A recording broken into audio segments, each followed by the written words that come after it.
Actually a personal story of tragedy affecting thousands of people. We're taking you, in fact, to South Sudan, where conflict between government troops loyal to President Salva Kiir, who's an ethnic Dinka, and defectors loosely grouped under the leadership of the former Vice President Riek Machar, an ethnic Nuer. Now, civilians have suffered a shocking toll as a result, according to Human Rights Watch. Atrocities committed by both sides. Well, France 24's correspondents Duncan, Woodside and Sakho have been to Juba under government control and to Malakal, held by the rebels, and spoken to those fleeing the violence, often seeking sanctuary with the UN. Sunday prayers in Juba. South Sudan's capital has returned to a semblance of normality. But fierce fighting elsewhere in the country continues to dampen spirits. Some find it difficult to accept that an ethnic rift has emerged. This is a conflict between the politicians. It's not a conflict between the communities, as these people are now talking about it.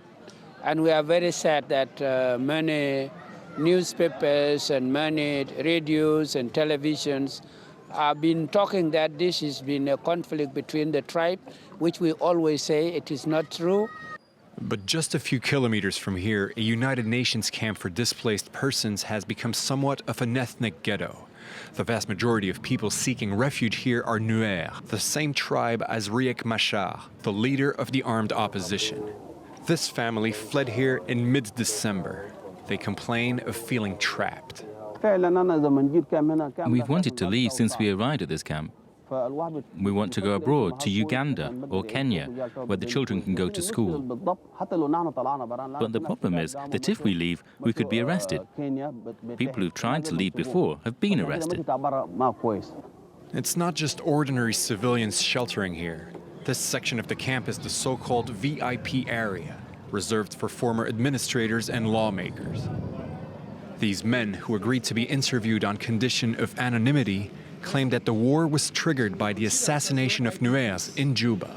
Only the Nuer were targeted.